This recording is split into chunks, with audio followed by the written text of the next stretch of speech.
దేశంలో అన్ని సీఎంలై కలిపి వస్తున్న వార్తలు ఒక ఎత్తు అయితే ఒక్క తమిళనాడు సీఎం మీద వస్తున్న వార్తలు ఇంకో ఎత్తు. రోజుకో పథకంతోని, పనితీరుతోని, పబ్లిక్ మెచ్చుకునే పాలనతోని, తీసుకునే నిర్ణయాలతోని వరుస పెట్టి వార్తలలో ఉంటూనే ఉన్నాడు. ఇంత ఇంత పక్క రాష్ట్రాలలో కూడా ఫ్యాన్ ఫాలోయింగ్ పెంచుకుంటుండు. నిన్న కడుపుతోనున్న ఆమె తానికి పోయి అపాయింట్మెంట్ ఆర్డర్ ఇచ్చి వారెవా అనిపించుకుండు కదా. ఇలా చూడుండ్రి పబ్లిక్ మనసు గెలిచే తీరు ఏం చేసిండో. పవర్లకు వచ్చినందుకు పబ్లిక్ తిప్పలు తీర్చుట్లా ఏమాత్రం వెనుకకు పోయేదే లేదని ఏకదం క్లారిటీతోని ముంగట్కే దూసుకుపోతున్నాడు సీఎం విజయ్. తమిళనాడు ఆర్టీసీకి 300 కొత్త బస్సులు ఇప్పించి చాలు చేసి నడుపుర్రిగా అని జెండా ఊపి జనాలకు తోలిండు. ఇక ఉత్తగానే షురు చేస్తే ఏం మజా ఉంటుందని ఓ బస్ ఎక్కి తిరిగిండు కూడా. ఇట్లా కండక్టర్ని పిలిచి టికెట్ తీసుకొని జెర్సేపు ఆయనతో ముచ్చట పెట్టిండు కూడా. ఎట్టెట్లుంది కొలువు ఏమైనా తిప్పలవుతుందా అని అరుచుకొని అటెంక డ్రైవర్తో కూడా మాట్లాడిండు. ఇక ఫోటోలు కూడా దిగినాక వెనక చీరి ఫోన్లో వీడియోలు తీసుకుంటూ సంబరపడ్డాడు. బస్సులో సవలతులు ఎట్లున్నాయని చూయించుకుంటేనే అందరికి హాయ్ చెప్పుకుంటే రికార్డ్ చేసిండు మొత్తం. కానీ చూసిరా, పవర్లకు వచ్చిన 50 రోజుల లోపట్నే రోజుకో తీరు పథకంతోని నమ్మి ఓటేసిన పబ్లిక్ నమ్మకాన్ని నిలబెడుతున్నాడు. అనుభవం లేదు, అక్కర తెలిసి ఆదుకునేంత సీన్ లేదు అని ప్రతిపక్షాలు మస్తు మాటలు అన్నా గానీ అవన్నీ విజయ్ పనితనం ముంగట తేలిపోతున్నాయి చూడురి అని దళపతి దగ్గర ఫ్యాన్స్ అయితే మస్తు ఖుషి అవుతుంటా సోషల్ మీడియాలో పోస్టులు కూడా ఇస్తున్నారు రోజు.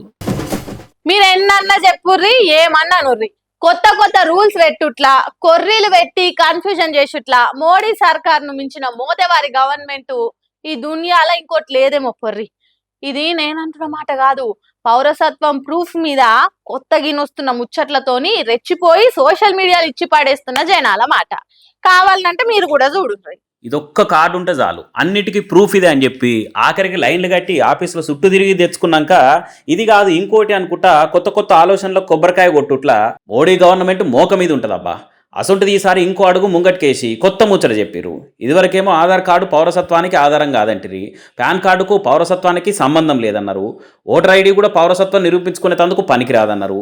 కొత్తగా మళ్ళీ ఇప్పుడు పాస్పోర్ట్ కూడా పౌరసత్వానికి ప్రూఫ్ కాదు అని అంటున్నారు.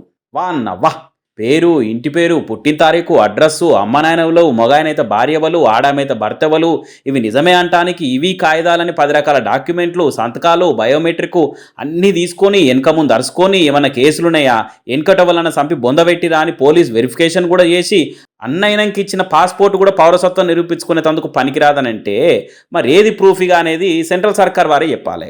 ఆ పాస్పోర్ట్నే బయట దేశాలలో ప్రూఫ్ కింద వాడతారు. ఫారిన్ దేశాలు పోయినా ఏ దేశపోనివి అని అంటే అయ్యా మాది ఇండియా అని పాస్పోర్ట్ చూపిస్తారు. అంటే మీరు ఈ దేశపోలే కానీ ఈ దేశ పౌరుడు కాదని చెప్తున్నట్ట మరి సర్కారు. ఈ లాజిక్ ఏందో రూల్ పెట్టిన వాళ్ళకని అర్థమై ఉంటుందా అని అనుకుంటా ఇంటర్నెట్లో ఇరగమరగా రాసుకొస్తారు జనాలు.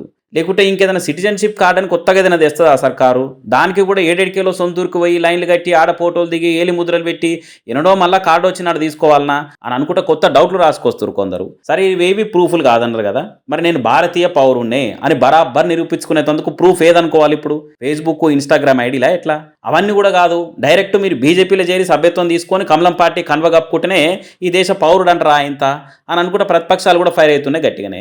ఇంత పెద్ద ప్రజాస్వామ్య దేశంలో నేను ఈ స్వతంత్ర భారతదేశ పౌరుణ్ణే అని చెప్పుకునేందుకు ప్రూఫ్ అనేది కూడా ఒకటి సరిగ్గా లేదని బయట దేశాలు తెరిస్తే దేంతో నవ్వుతారు ఏం కథ? మోడీ సార్ అంతా కాకుండా అప్పుడప్పుడు ఫారిన్ టూర్లు వేసే పబ్లిక్ కూడా ఒక్క తీరు అడుగుతున్నారు ఇట్లా. మరి మందితో ఇన్ని మాటలు అనిపించుకున్నాకన్నా మనందరి ప్రియతమ నేత మోతవరి మోడీ సారు ఏమైనా క్లారిటీ ఇస్తాడేమో చూడాలి. ఎట్లయినా ప్రెస్ మీట్లు పెట్టి మీడియా ముంగట మాట్లాడంటే సార్తో కాని పని కానీ కనీసం ఓ ట్వీట్ వేసినా చాలు తీరి.